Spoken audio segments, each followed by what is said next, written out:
Helldivers 2, Last Epoch, Enshrouded, and Palworld have all been huge hits that have caught a lot of people by surprise. These indie game studios have delivered an experience that gamers typically look for in AAA titles, but lately haven't been able to find. These small studios are kicking AAA studios' butts, and it's hilarious. Mind you, the gameplay is of The Elder Scrolls Online. It's just what I've been playing lately, and it's what I had time to record. So that's what the B-roll is going to be. When you have a game like Skull and Bones that is claiming to be a quadruple A game, first of its kind, yet failing astronomically to deliver on so many levels, including a $70 price tag. Games that are literally half the price are pretty much twice the quality. I mean, look at Helldivers 2. It was a $40 game, and it's performing eons better. Don't get me wrong, these indie game studios have had their slew of issues with server issues, software issues, whatever. But nonetheless, they've made good games, and people have stuck it out to play them. People have stuck around because these games have had value. Value that these quadruple and AAA studios have not been able to bring to the table. My personal opinion is that these big game studios have lost sight of what their consumer really wants. They have become blinded by greed and chasing the dollar. Sure, these companies have a purpose, and that purpose is to make money, and I understand that. But let's be honest, if you don't have something that someone else views as valuable, well then don't be surprised when no one wants to buy it.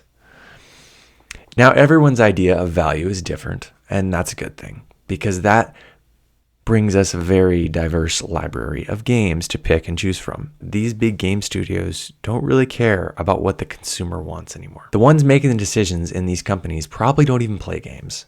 If you don't play games, are you considered someone that should be making the decisions on them and what makes a good game in general? I know the developers themselves probably game quite a bit, but a lot of these big game studios have so many departments that each dev is only working in a small fraction of the game. Art, lore, gameplay mechanic. It's rare that a dev would get to work on the entire thing. Of course, unless you're creating Minecraft or Stardew, you're creating your own game entirely. As a chef, would you continue to make decisions on what to put in the soup without tasting it? No, you wouldn't. That's exactly what these high-level execs are doing, or at least it seems that way. Add more salt, they say. Add more. Just keep adding more salt. Countless reskins of games have led to a plethora of stale games, filled with fluff and flashy marketing that entices us to buy it. Meanwhile, once we do see the gameplay or buy the game and play it for ourselves, well, we're just left with disappointment, dissatisfaction. Why is that? Is it because there is a lack of creativity? Is it budget? Well, wait a minute. No, it definitely is not budget. It's corporate greed and unreasonable deadlines that make the devs stressed and ultimately lead to a stale, unfinished game. Devs aren't allowed to be creative anymore. They're stuck behind these deadlines and bottlenecks that hinder and stunt games. Not to mention, it's in the best interest of the company to just release the game in a state that is playable and has just enough content to get you excited, only later to release countless DLC that should have been in the base game in the first place. Also, if you want to talk about a battle pass, well, let's be honest, it's just another way for them to charge your wallet again and again.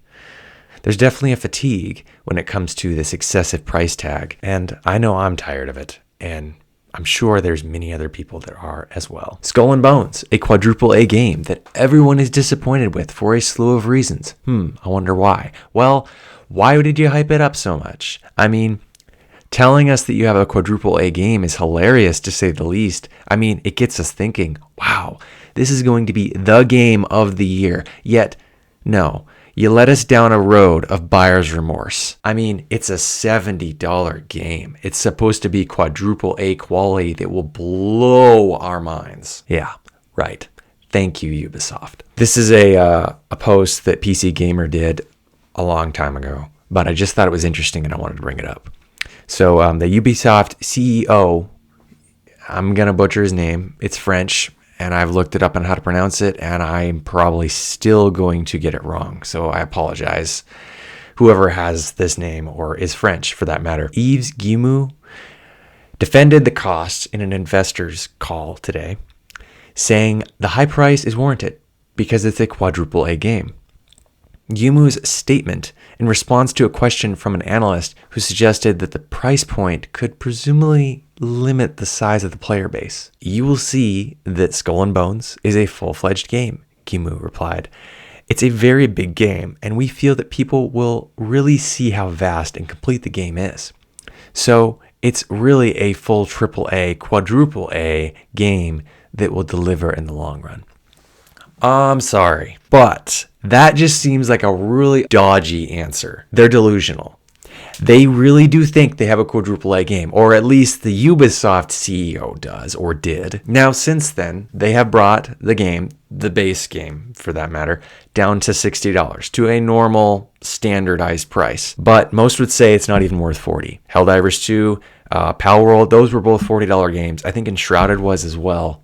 And even Last Epoch was. All of those games have so much more content and playability and have gotten so much more enjoyment out of them than Skull and Bones. This game, Skull and Bones that is probably the biggest disappointment to me. I love pirate-themed games.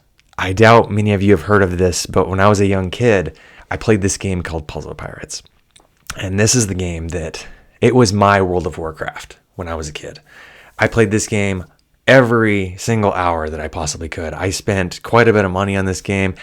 It was probably unhealthy at some point, but nonetheless, this was my MMO as a kid. And I know Skull and Bones is a completely different game than this game. If you look up Puzzle Pirates on YouTube, you'll probably look at it and be like, okay, that's different. That's a very old looking game. But the thing is it was fun. So it was just a good game. So when I saw Skull and Bones, at first I was initially excited because I thought, Assassin's Creed Black Flag was made by Ubisoft and they did a great job. And I loved that game. It was a good pirate themed game that kind of gave you that pirate fix, if you know what I mean. Like you got to sail your ship on the open sea, pirate, and shoot cannons. I mean, why would anyone not like that, right? The problem is this game just left me with disappointment.